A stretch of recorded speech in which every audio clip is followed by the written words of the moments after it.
So if you're using any kinds of glues at home, we have a great product. It is the plastic applicator brush. We sell them in 6-packs.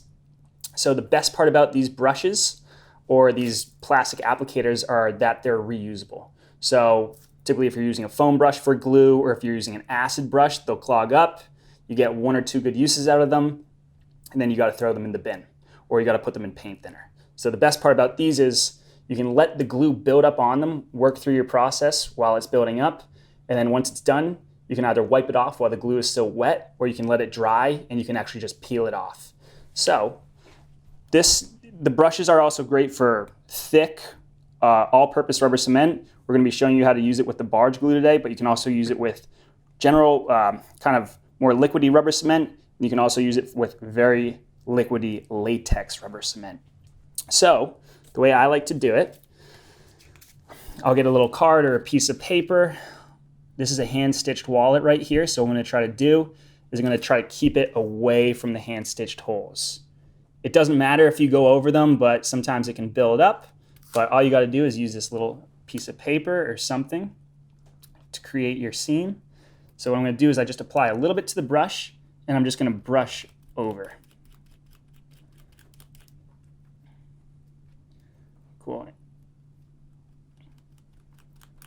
So what I'm doing is I'm brushing away over it. I'm applying a decent amount of pressure. I'm going to come down. I like to keep the material that I'm using stuck in the same place. And I'm doing it on brown paper because I can see where the glue is.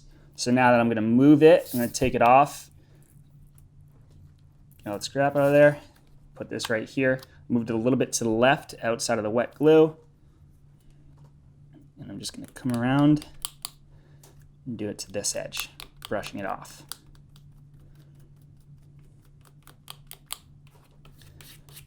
So now I'm taking some of the glue off and I'm just going to drag it over it to make it really consistent in terms of how much is in each little area. So I can take that off.